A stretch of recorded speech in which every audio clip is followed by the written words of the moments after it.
DTV news కి స్వాగతం. Bulletin ముందుగా హెడ్లైన్స్ చూద్దాం. నేపాల్లో భారీ భూకంపం, 126కు చేరిన మృతుల సంఖ్య. ఇస్రో నూతన చైర్మన్ గా నారాయణన్, జనవరి 14న బాధ్యతలు స్వీకారం. డిజిటల్ టెక్నాలజీ సమ్మిట్ లో పాల్గొన్న మంత్రి నారా లోకేష్, ఆంధ్రప్రదేశ్ ను సాంకేతిక వైజ్ఞానిక రంగంలో అగ్రభాగాన నిలిపేందుకు కృషి. శిశు సంరక్షణ సంస్థలో ఆశ్రయం పొందుతున్న పిల్లలకు ధృవీకరణ పత్రాలు పంపిణీ, హాజరైన మంత్రి పొన్నం ప్రభాకర్ గౌడ్. నేపాల్ భూకంపంలో 126కు చేరిన మృతుల సంఖ్య. నేపాల్ టిబెట్ లో సంభవించిన భూకంపంలో మృతుల సంఖ్య 126కు చేరినట్లు అధికారులు ప్రకటించారు. మరో 188 మంది తీవ్రంగా గాయపడినట్లు వెల్లడించారు. భూకంపం 7.1 తీవ్రతతో ఉండగా ఈ విపత్తులో వందలాది ఇళ్లు ధ్వంసమయ్యాయి. భూమికి 10 కిలోమీటర్ల అడుగున భూకంప కేంద్రాన్ని గుర్తించారు.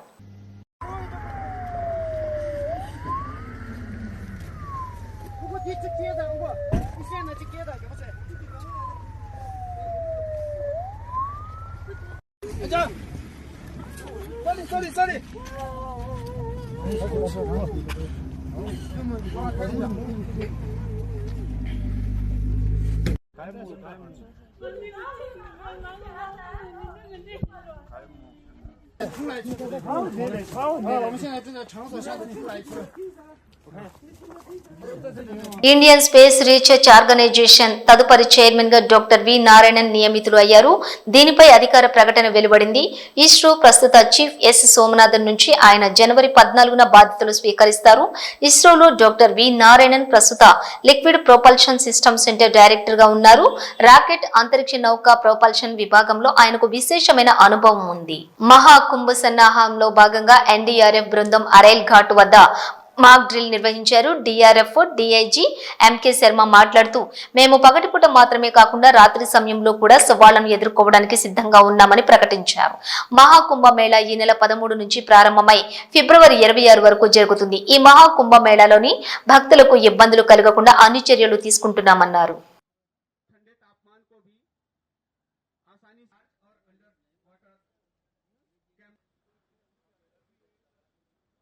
విశాఖపట్నంలో నిర్వహిస్తున్న డిజిటల్ టెక్నాలజీ సమ్మిట్ లో పాల్గొన్నారు మంత్రి నారా లోకేష్. విశాఖపట్నంలోని చిల్డ్రన్స్ ఎరీనా వేదికగా నిర్వహిస్తున్న డిజిటల్ టెక్నాలజీ సమ్మిట్ లో పాల్గొన్న నారా లోకేష్ మాట్లాడుతూ, ఆంధ్రప్రదేశ్ ను సాంకేతిక వైజ్ఞానిక రంగంలో ఆంధ్రప్రదేశ్ ను అగ్రభాగాన నిలిపేందుకు తమ ప్రభుత్వం కృషి చేస్తోందని, ఇక్కడ పరిశ్రమలు స్థాపించాలనుకుని వారికి కేవలం 21 రోజులలోనే అన్ని అనుమతులతోటి వారికి సహకరిస్తున్నట్లు చెప్పారు. విద్యా ఐటీ శాఖ మంత్రి నారా లోకేష్ శిశు సంరక్షణ సంస్థలలో ఆశ్రయం పొందుతున్న పిల్లలకు హైదరాబాద్ కలెక్టరేట్ సమావేశ మందిరంలో ధృవీకరణ సర్టిఫికెట్ల పత్రాలను పంపిణీ చేసిన రవాణా మరియు బీసీ సంక్షేమ శాఖ హైదరాబాద్ ఇన్ఛార్జ్ మంత్రి పొన్నం ప్రభాకర్. 50 శిశు సంరక్షణ కేంద్రాల్లోని 2300 మందికి పైగా పిల్లలు ఉన్నారు. ఈ రోజు 1330 మందికి వివిధ రకాల సర్టిఫికెట్లు ఇవ్వటం జరిగింది. కార్యక్రమంలోని పాల్గొన్న జిల్లా collector Anudeep Dursetti, corporator Vijaya Reddy, UNICEF ప్రతినిధులు, ఇతర ఉన్నతాధికారులు. మంత్రి పొన్నం ప్రభాకర్ హైదరాబాద్ శిశు కేంద్రంలోని సంరక్షణ పొందుతున్న 1330 మందికి పైగా వివిధ రకాల గుర్తింపు, విద్యాపరమైనటువంటి వారి కుల, నివాస, ఆధార్ తదితర సర్టిఫికెట్లు ఇచ్చే కార్యక్రమం చేపట్టడం జరిగింది. జిల్లా కలెక్టర్, జాయింట్ కలెక్టర్, డిఆర్ఓ అధికారులకు అభినందనలు. సర్టిఫికెట్ పొందుతున్న వారికి భవిష్యత్తులో అంతా మంచి జరగాలని, జీవితంలో ఎన్నో ఇబ్బందులు ఎదుర్కొంటున్న మీకు ప్రభుత్వం అండగా ఉంటుందని, భవిష్యత్తు కార్యక్రమాల్లో కూడా ఉపాధి, ఇతర రంగాల్లో కూడా ప్రభుత్వ సహకారం ఉంటుంది. ఇప్పుడున్న 50 శిశు విహార్ కేంద్రాల్లో 6 ప్రభుత్వం నడుపుతోంది. మిగతా వాటికి కూడా ప్రభుత్వం అన్ని రకాలుగా సహకరిస్తుంది. ఇలాంటి ప్రక్రియ దేశంలో ఎక్కడా జరగటం లేదు. హైదరాబాద్ రాష్ట్ర రాజధాని కాకుండా కాస్మోపాలిటన్ సిటీ, అన్ని రకాల ప్రాంత ప్రజలు ఇక్కడ ఉంటారు. ఇటువంటి వ్యవస్థలో ఉన్న వారికి ఆధారాలు ఉండవని జిల్లా యంత్రాంగం ప్రతిష్టంగా తీసుకుంది. గుర్తింపు మనిషి ఐడెంటిటీ. మనం భవిష్యత్తులో బయటకు వెళ్ళినప్పుడు ఇది చాలా అవసరం. ఆ సర్టిఫికెట్ ద్వారా మీకు వచ్చే కోటాలో అవకాశాలను వినియోగించుకోవాలని కోరుతున్నా. మీరు మంచిగా చదువుకొని కాంపిటేటివ్ స్పిరిట్ లోని ముందుకు పోవాలి. ప్రభుత్వం అండగా ఉంటుంది. సమాజంలో నాకెందుకు అనుకోకూడదు. రోడ్డు భద్రత మా మాసోత్సవాలు జరుగుతున్నాయి. రోడ్డు భద్రతపై అవగాహన కల్పిస్తున్నాయి. ఆర్ఫన్స్ విషయంలో కూడా ప్రజా పాలన, ప్రభుత్వం, మంత్రులు, అధికారులు సానుకూలంగా ఉంది. ఏదైనా సమస్య వస్తే పరిష్కారం చేయాలని ఆలోచనలో ఉన్నాం. ప్రజా సమస్యలు ఏమున్నా మా దృష్టికి తీసుకురండి. ప్రభుత్వం ఏ కార్యక్రమం తీసుకున్నా ప్రజల భాగస్వామ్యం అవసరం. నిర్లక్ష్యానికి గురవుతున్న వర్గాలు, పేదల విషయంలో ప్రభుత్వం కట్టుబడి ఉంది. ఎన్ని ఇబ్బందులు ఉన్నా ప్రభుత్వం మెస్ ఛార్జీలు పెంచింది. దాదాపు 50 కేంద్రాల్లో ఉన్నటువంటి 2300 మంది నుండి 1300 మంది పైన వివిధ రకాల సర్టిఫికెట్లు భవిష్యత్తులో వారి విద్యా అవకాశాల కోసం కావచ్చు, గుర్తింపుకు సంబంధించి అన్ని రకాల వారి కుల, నివాస లేదా ఆధార్ కార్డుతో సహా వికలాంగులైతే వికలాంగులు, ఇతరత్ర అన్ని రకాల అర్హతకు సంబంధించి ఒక ప్రత్యేక ప్రోగ్రాం తీసుకొని ఈరోజు 1330 మంది పైన విద్యార్థులందరికీ వాళ్ళందరికీ ఒక సర్టిఫికెట్ ఇచ్చే కార్యక్రమం చేస్తున్న సందర్భంగా అదనైనటువంటి నాతో పాటు గౌరవ జిల్లా కలెక్టర్ గారికి, జాయింట్ కలెక్టర్ గారికి, డిఆర్ఓ గారికి, అదేవిధంగా స్థానిక కార్పొరేటర్ గారికి and women and child welfare సంబంధించినటువంటి వారికి, అది యూనిసెఫ్ గారికి, అదేవిధంగా women and child welfare CWC chairperson గారికి, women and child welfare department గారికి, UNICEF we are working UNICEF on road safety also. Same time same line that UNICEF for road safety and this is to our of very priority. ఈరోజు మీ అందరికీ శుభాకాంక్షలు. ఈరోజు certificate తీసుకుంటున్న ప్రతి ఒక్కరికి భవిష్యత్తులో అన్ని మంచి జరగాలని, జీవితంలో కొంత ఇబ్బందులు ఎదుర్కొంటున్న మీకు ప్రభుత్వం అండగా ఉంటుందనేటువంటి మాట, ప్రభుత్వం నుంచి మీకు సపోర్ట్ గా భవిష్యత్ కార్యక్రమాల్లో కూడా ఎక్కడ అవసరం ఉంటే అక్కడ ఉపాధి పరంగా కావచ్చు, ఇతరత్ర అన్ని రకాల సహకారం ఉంటుంది. ఇప్పుడు కూడా 50 కేంద్రాల్లో 6 ప్రభుత్వం నేరుగా నడుపుతున్నా, మిగతా వాటికి కూడా ప్రభుత్వ సహకారం అన్ని రకాలుగా ఉంది. అయితే ఇంతకు చెప్తున్నట్టుగా ఇటువంటి ప్రక్రియ దేశంలో లేదా రాష్ట్రంలో ఎక్కడ జరగడం లేదు. ఇది ఒకటి హైదరాబాద్ రోల్ మోడల్ గా, ఎందుకంటే హైదరాబాద్ రాష్ట్ర రాజధాని కాక ఇది ఒక కాస్మోపాలిటన్ సిటీ, అందరూ కూడా ఇక్కడ ఉంటారు. ఇటువంటి వ్యవస్థలో ఉన్న వాళ్ళకు కూడా ఒక ఆధారం ఉండాలి జిల్లా అధికార యంత్రాంగం తరఫున అని ఈ కార్యక్రమం తీసుకోవడం జరిగింది. తప్పకుండా ఈ యొక్క గుర్తింపు ద్వారా, ఈ గుర్తింపు అనేటువంటి మనిషికి ఐడెంటిటీ అంటే గుర్తింపు, రెండు ఇంగ్లీష్ తెలుగు అయినా మనకు భవిష్యత్తు బయటికి వెళ్ళినప్పుడు మనకు సంబంధించినటువంటి ఒక గుర్తింపు ఉండేటువంటి ఒక సర్టిఫికెట్ ను మీరు ఉపయోగించుకొని ఆ సర్టిఫికెట్ ద్వారా మీకు వచ్చేటువంటి కోటాలు లేకపోతే మీకు వచ్చేటువంటి అవకాశాలను వినియోగించుకోవడానికి ఉపయోగపడుతుంది. ఎక్కడ ఏది లేకపోతే దాని కొంత స్థానికత్వమో లేకపోతే రకరకాల అంశాలు ఉన్నాయి కాబట్టి వాటికి సంబంధించి ఈ సర్టిఫికెట్ ఉపయోగించుకోవాలని కోరుతాను. ఆ విధంగా ఇంకా మీరు ఈ వయసులో చదువుకొని మీకుండబడేటువంటి ఇంకా కాంపిటేటివ్ స్పిరిట్ లో కొంత ముందుకు వచ్చి ఏదో ఇబ్బంది ఉన్నది, ఇబ్బందులన్నీ వైసీపీ పార్టీ కేంద్ర కార్యాలయంలో తాడేపల్లిలోని మాజీ ముఖ్యమంత్రి వైఎస్ఆర్ కాంగ్రెస్ పార్టీ అధ్యక్షులు వైఎస్ జగన్మోహన్ రెడ్డి ఉమ్మడి నెల్లూరు జిల్లా నారాయణ కార్యకర్తలతో సమావేశమయ్యారు.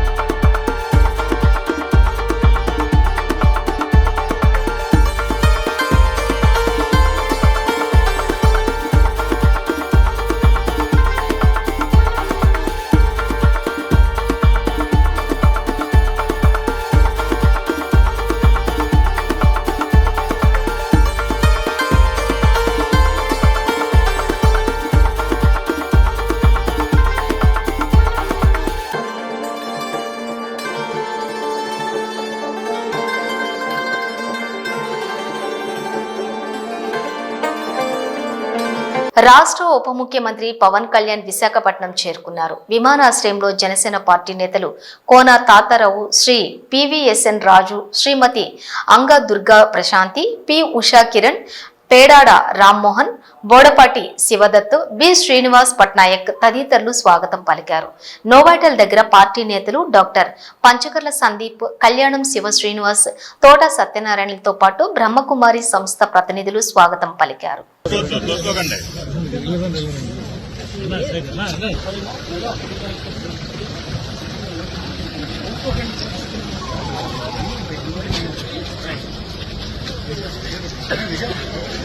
సీఎం రేవంత్ రెడ్డి ప్రజా ప్రభుత్వంలో పేద ప్రజలందరికీ న్యాయం జరుగుతుందని భూపాలపల్లి ఎమ్మెల్యే గండ్ర సత్యనారాయణ అన్నారు.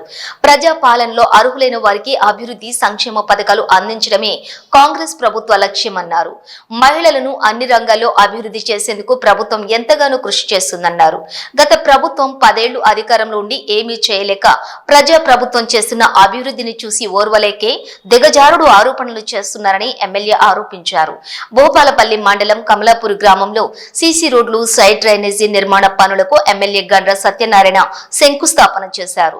మహాత్మా గాంధీ ఉపాధి హామీ నిధులు 50 లక్షలతో గ్రామంలోని సీసీ రోడ్లు, సైడ్ డ్రైనేజీ నిర్మాణ పనులకు స్థానిక కాంగ్రెస్ నేతలతో కలిసి శంకుస్థాపన చేశారు. అనంతరం గ్రామస్తులు వారి వ్యవసాయ పొలాలకు వెళ్లే ఆయకట్టు రోడ్డు అభివృద్ధి చేయాలని, అడగ్గా 20 లక్షలతోటి కమలాపూర్ నుండి పెద్దాపూర్కు వెళ్లే మట్టి రోడ్డును అభివృద్ధి చేయిస్తానని ఎమ్మెల్యే హామీ ఇచ్చారు. వెంటనే ఆ పనులను ప్రారంభించాలని PRAEని ఎమ్మెల్యే ఆదేశించారు. అనంతరం కమలాపూర్ గ్రామంలోని ఇటీవల అప్పుల బాధతో ఆత్మహత్యకు పాల్పడ్డ బానోత్ దేవేందర్, చందన దంపతుల కుటుంబ సభ్యులను ఎమ్మెల్యే ఓదార్చారు. వారి కుటుంబానికి అండగా ఉంటానని భరోసా ఇచ్చారు. వారి 2 కుమారులు రిషి, జస్వంత్లకు భూపాలపల్లి మైనారిటీ రెసిడెన్షియల్ స్కూల్లోని అడ్మిషన్ కొరకు అధికారులతో మాట్లాడారు. అనంతరం అదే గ్రామంలో ఇటీవల చనిపోయిన మామిడి నరసమ్మ కుటుంబ సభ్యులను కూడా ఓదార్చారు. ఎమ్మెల్యే వెంట పలువురు కాంగ్రెస్ నేతలు, అధికారులు, కార్యకర్తలు ఉన్నారు. మహారాష్ట్రకు పోయి ఈరోజు 6 రూపాయలకే అమ్ముతూ 30 రూపాయలకు బయట వాడు దళారి అమ్ముకుంటున్నాడు. ఆ ఆలోచనతో ఈరోజు రైతులకు సన్నవడ్లు పండించే రైతుకు బోనస్ అదనంగా 500 ఇచ్చి ఈరోజు సన్న బియ్యం కూడా ఈ ఉగాది నుంచి ప్రతి రేషన్ షాపులలో కూడా సన్న బియ్యం ఇచ్చే కార్యక్రమం కూడా ఈ ప్రభుత్వం తీసుకుంటుంది. కొత్త రేషన్ కార్డులు కూడా ఈ ఫిబ్రవరిలో ఇస్తాం. జనవరి 26 నుంచి కొత్త రేషన్ కార్డులు ఇస్తూ కొత్త పెన్షన్స్ కూడా ఇస్తాం. అదేవిధంగా ఈ విషయాలన్నీ కూడా రైతులకు మరి అండగా ఈ ప్రభుత్వం ఎప్పటికీ ఉంటుంది. గతంలో 7,500 కోట్లు ఎన్నిక కాగానే రైతు భరోసా ఇచ్చాం. ఇప్పుడు రెండోసారి ఎందుకు లేట్ అయిందంటే రాళ్ళు రప్పలకు, బండలకు, గుట్టలకు ఏదైతే ప్లాట్లు రియల్ ఎస్టేటర్స్ కూడా ఈరోజు మనకు ఆ యొక్క రైతు బంధు ఇచ్చి 21,000 కోట్లు రైతుల ఏదైతే రైతు భరోసా దుర్వినియోగం కావడం జరిగింది. అవన్నీ కూడా త్రిసభ్య కమిటీ రాష్ట్రమంతా తిరిగి రాళ్ళు రప్పలు గుట్టలు తీసేసి రైతు 100 ఎకరం కాస్ట్ చేసుకున్న 100 ఎకరాలకైనా 20 ఎకరమైనా 10 ఎకరాలకైనా మనకు ఈరోజు రైతు భరోసా గతంలో 5,000 ఉండే 1,000 రూపాయలు పెంచి సంవత్సరానికి 12,000 రూపాయలు రైతు భరోసా కూడా ఈ జనవరి 26వ తారీఖు నాడు రైతు భరోసా కూడా మీ రైతు ఖాతాలో వేయడం జరుగుతుంది. భూపాలపల్లి జిల్లాలో నివసిస్తున్న ఆదివాసీ ఎరుకల కులస్తులు అంటరాని వారిగా పేదరికంలో బతుకుతున్న కుటుంబాలకు ఎమ్మెల్యే సత్యనారాయణ ఆసరాగా నిలబడి ప్రభుత్వం నుంచి వచ్చే ప్రతి పథకం వర్తింపచేయాలని ఆదివాసీ ఎరుకల సంఘం రాష్ట్ర అధ్యక్షులు లోకిని రాజు ఎమ్మెల్యేను కోరారు. ఇందిరమ్మ ఇండ్లు, పెన్షను, ఉద్యోగాలు, రాజకీయాలలో తమ వాటాను కల్పించాలన్నారు. పందుల పెంపకం కోసం 20 ఎకరాల భూమి కేటాయించి 10 యూనిట్లు ఏర్పాటు చేసి యూనిట్కు 10 కుటుంబాల చొప్పున ఎరుకల కుటుంబాలు బాగుపడతాయన్నారు. ప్రభుత్వంతో మాట్లాడి తమకు వచ్చే విధంగా చూడాలని ఎమ్మెల్యేని కోరుకుంటున్నామన్నారు. భూపాలపల్లి జిల్లా కేంద్రంలోని భూపాలపల్లి ఆదివాసీ ఎరుకల కుల సంఘం ఆధ్వర్యంలో ఎరుకల కుల ఆత్మ గౌరవ సభ నిర్వహించారు.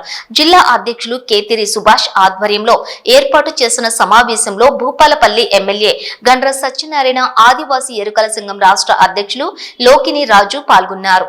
ఈ సందర్భంగా వారు మాట్లాడుతూ అనంతరం ఎమ్మెల్యే గండ్ర సత్యనారాయణ మాట్లాడుతూ మీరు అడిగిన పనులన్నీ పూర్తి చేసి మీ కుటుంబాలను ఆదుకుంటామని హామీ ఇచ్చారు. అలాగే మీ కుల దైవమైన ఎరుకల నాంచారమ్మ గుడికి రోడ్డుకు 2 కోట్ల రూపాయలతోటి అభివృద్ధి చేస్తామన్నారు. ఈ కార్యక్రమంలోని చల్లా నారాయణ రెడ్డి, బీజేపీ నాయకులు, కార్యకర్తలు మరియు కాంగ్రెస్ నాయకులు పాల్గొన్నారు. జిల్లా రాష్ట్ర నాయకులు అదేవిధంగా యూత్ కాంగ్రెస్ జిల్లా అధ్యక్షుడు పట్టు కరుణాకర్ గారు, దేవన్ గారు, ఈ కార్యక్రమంలో పాల్గొన్నటువంటి ఎన్నికల సంఘ కులస్తులు, పత్రికా మీడియా సోదరులందరికీ కూడా పేరు పేరున నమస్కారాలు.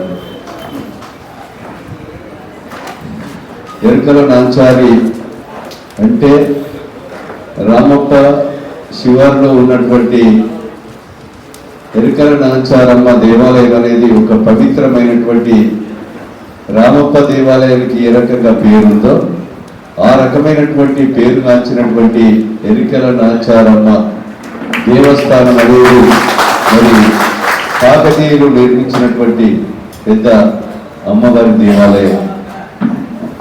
ఆ ఎరుకల నాంచారమ్మ దేవాలయానికి గతంలో వేలాది సంవత్సరాల నుంచి కూడా మంచి దేవాలయం నిర్మించి దానికి దారి ఆ యొక్క మరి అవన్నీ కూడా మనకు కనబడుతూ ఉన్నాయి. దాన్ని నేను సీతక్క గారికి ఎందుకంటే ఫాలో చేయలేక నేను ఇక్కడ సుభాష్ కానీ మన లోకిని రాజు కూడా విజ్ఞప్తి చేస్తున్నాం. ఇప్పటికైనా ఇబ్బంది ఏం లేదు. మీరు కలిసినప్పుడు రాజు కలిసినప్పుడు మళ్ళీ రోడ్డు గుర్తొచ్చింది. ఫాలో అప్ చేయండి, అమ్మ అడగంది బువ్వ పెట్టేది. డాక్టర్ దగ్గర పోయి కడుపు నొప్పి లేస్తుందంటేనే డాక్టర్ బోధిస్తాడు.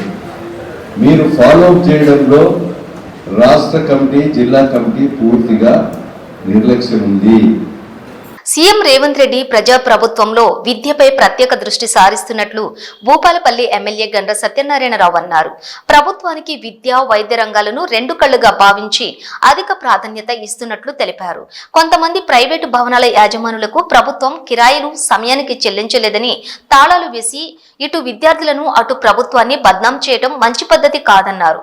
భూపాలపల్లి కేంద్రం మంజూరు నగర్లోని ఇల్లందు క్లబ్ పాత కలెక్టర్ కార్యాలయంలో మైనారిటీ రెసిడెన్షియల్ స్కూల్ భవనాన్ని జిల్లా కలెక్టర్ రాహుల్ శర్మ ఇతర జిల్లా అధికారులతోటి ఎమ్మెల్యే గండ్ర సత్యనారాయణరావు ప్రారంభించారు.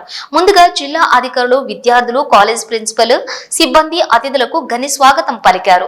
అనంతరం వారు మాట్లాడుతూ తాను సాయంపేట మండలంలోని సోషల్ వెల్ఫేర్ హాస్టల్లో బస చేసినప్పుడు చలి బాగా ఉందని విద్యార్థులు ఇబ్బంది పడుతూ చెప్పినట్లు గుర్తు చేశారు. అదేవిధంగా చల్లని నీటితో స్నానం చేస్తే చర్మ వ్యాధులు వస్తున్నాయని విద్యార్థులు తెలిపారన్నారు. వారి సమస్యలను జిల్లా కలెక్టర్ తో మాట్లాడి వేడి నీటి కొరకు గ్లీజర్లు ఏర్పాటు చేసినట్లు తెలిపారు.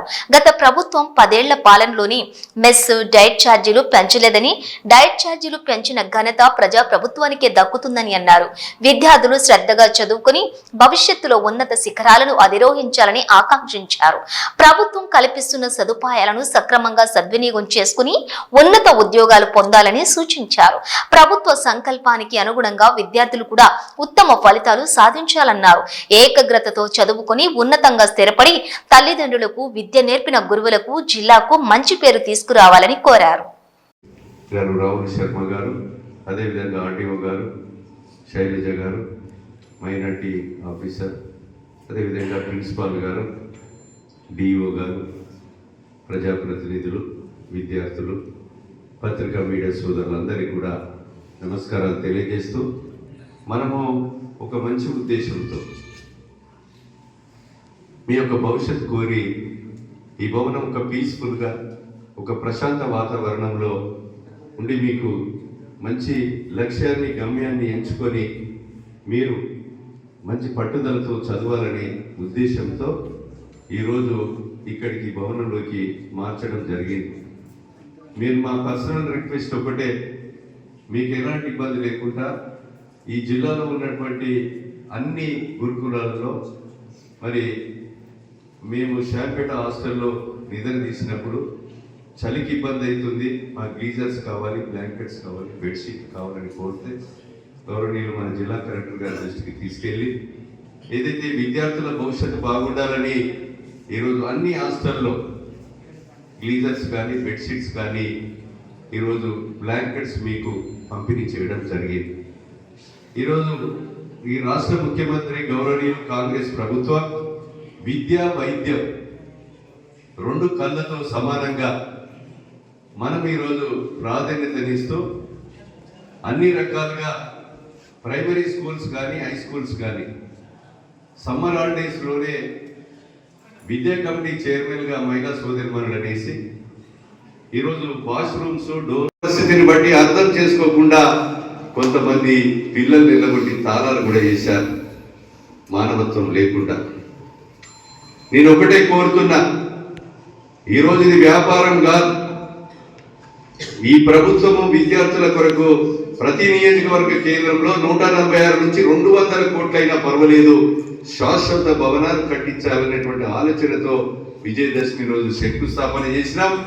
మీ కొరకు, విద్యార్థుల కొరకు, మీ భవిష్యత్ కోరి మీ మీద ఇచ్చినటువంటి నమ్మకాన్ని, మీ పేరెంట్స్ తల్లిదండ్రుల గౌరవాన్ని, ఈ ప్రభుత్వ గౌరవాన్ని రాష్ట్ర ప్రభుత్వానికి ఢిల్లీ నడిబొడ్డులో మీరు పేరు తెచ్చే విధంగా మీరు మంచి ఐఏఎస్లు, ఐపీఎస్లు ఉన్నత స్థానంలో ఉండాలని ఒక లక్ష్యాన్ని ఎంచుకొని ఆ గోల్ రీచ్ అయ్యేదాకా పట్టుదలతో చదవండి. అదే మాకు గిఫ్ట్ అని మీకు ఈ సందర్భంగా తెలియజేస్తున్నాం.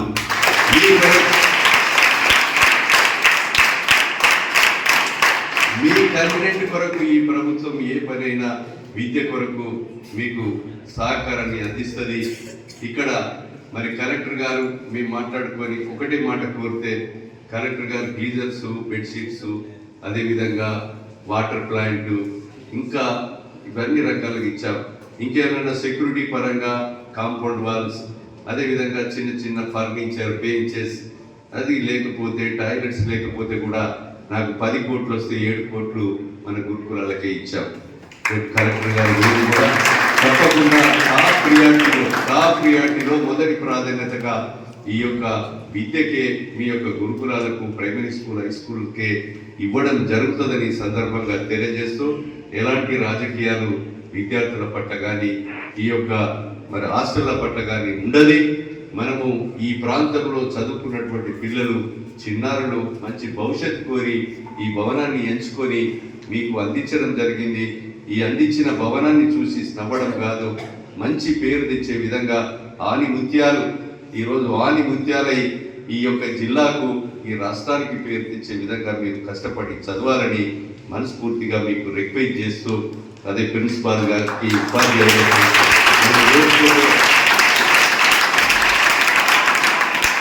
ఇంట్లో ఇల్లు కట్టుకుంటే ఏ రకంగా చుట్టాలను తెలుసుకొని గృహప్రవేశం చేస్తామో అంతకంటే రెట్టింపు మీకు మీ ముఖంలో వెలుగు కనబడుతుంది. ప్రిన్సిపాల్ కానీ వాళ్ళ బృందానికి, విద్యార్థులకని మరి తెలియజేస్తూ, మీకు సంపూర్ణ సహకారము జిల్లా యంత్రాంగాన్ని, ప్రభుత్వాన్ని మీకు ఎల్లవేళలా అన్ని రకాలుగా అండదండలు ఉంటాయని మీకు ఈ సందర్భంగా తెలియజేస్తూ, మరి ఈ యొక్క అవకాశం కల్పించినటువంటి మీ యొక్క మరి మైనార్టీ స్కూల్, జూనియర్ కాలేజ్ విద్యార్థులకి, అదేవిధంగా వారి బృందానికి థ్యాంక్స్ తెలియజేస్తూ ముగిస్తున్నాం. సిద్దిపేట జిల్లా చేర్యాల రెవెన్యూ డివిజన్ గా ప్రకటించాలని అఖిలపక్షం నాయకులు డిమాండ్ చేశారు. ఈ సందర్భంగా చేర్యాల మండల కేంద్రం నుండి సిద్దిపేట కలెక్టర్ కార్యాలయం వరకు ర్యాలీ నిర్వహించి వినతి పత్రం అందజేశారు. ఈ సందర్భంగా పలువురు నాయకులు మాట్లాడుతూ, చేర్యాల ప్రజల చిరకాల వాంఛ అయిన రెవెన్యూ డివిజన్ సాధించే వరకు పోరాటం ఆగదని, నిర్వహించే పోరాటంలో ప్రతి ఒక్కరూ కలిసి రావాలని విజ్ఞప్తి చేశారు. అఖిల పక్షాలు కలిసి వెళ్ళడం జరుగుతుంది. మరి చేర్యాలకు అన్ని హంగులు ఉన్నప్పటికీ కూడా మరి రెవెన్యూ డివిజన్ను ప్రకటించకపోవడము మా చేర్యాల ప్రాంతవాసులు చేసుకున్న దురదృష్టము. మరి ఎంబడే గవర్నమెంట్ ప్రభుత్వం దిగొచ్చి చేర్యాల రెవెన్యూ డివిజన్ను ప్రకటించాలని చెప్పి మేము అఖిలపక్షంగా డిమాండ్ చేస్తాం. సౌలభ్యం కోసం ఆనాడు ప్రభుత్వం జిల్లాలను ఏర్పాటు చేయడం జరిగింది. జిల్లాలు 10 జిల్లాల్ని 33 జిల్లాలుగా చేస్తే మన చేర్యాల సిద్దిపేట దగ్గర ఉంది కాబట్టి మనకు చాలా కాలం నుంచి జరుగుతున్న అన్యాయానికి బదులుగా మన ప్రాంతాన్ని రెవెన్యూ డివిజన్గా ప్రకటిస్తారని ప్రజలంతా కూడా ఆశించారు. కానీ మనం అనుకున్నట్టుగా అది సాధ్యపడలేదు. దానికి నిరసనగా మా ప్రాంతం వెనుకబడిన ప్రాంతం, ఇది ఎప్పుడు ఇట్లాగే వెనుకబడిపోవన్నా, ఒకప్పుడు కాన్స్టిట్యున్సీగా 50 సంవత్సరాలు వర్ధిల్లిన కాన్స్టిట్యున్సీని నాశనం చేసి ఇచ్చిండ్రు. తర్వాత రెవెన్యూ డివిజన్ ఇస్తేనన్నా కొంత మళ్ళీ తిరిగి మన అస్తిత్వాన్ని కాపాడుకుంటామనే భావనతో ప్రజలంతా కూడా గత 8 సంవత్సరాలుగా వివిధ రూపాల్లో పోరాటాలు చేస్తే వస్తుందని మనం ఆశపడ్డాం. ఇదే సందర్భంగా గతంలో 2023లో ఎలక్షన్ జరిగినప్పుడు ఈనాటి ముఖ్యమంత్రి రేవంత్ రెడ్డి గారు మరియు ఆనాటి ముఖ్యమంత్రి కల్వకుంట్ల చంద్రశేఖర్ ఇద్దరు కూడా ఎవరి ప్రభుత్వం ఏర్పడితే వారు రెవెన్యూ డివిజన్ చేస్తా అని ప్రకటన చేయడం జరిగింది. కానీ మనం ఒక సంవత్సరం కూడా అందరం కూడా ఆగాం. తొందరపడి ఏదైనా గవర్నమెంట్ కొంత వెసులుబాటు ఇవ్వాలి, కొంత టైం ఇస్తే చేస్తారనుకొని ఆగితే 1 year వరకు ఆగితే కూడా మన కళ నెరవేరలేదు. కాబట్టి తిరిగి అన్ని పార్టీలను కలిపి ఖచ్చితంగా ఉద్యమం చేసుకొని మన ప్రాంతాన్ని రెవెన్యూగా సాధించుకోవాలనే ఉద్దేశంతో ఈరోజు పెద్ద ఎత్తున కార్యాలు తీసుకొని కలెక్టర్ గారికి వినపత్రం ఇవ్వడానికి సిద్ధపడిపోతాం. థ్యాంక్ యూ అన్న. ఇవి ఇప్పటి వరకు ఉన్న బులెటిన్ అప్డేట్స్. మరో అప్డేట్ తో మళ్ళీ కలుద్దాం. చూస్తూనే ఉండండి న్యూస్.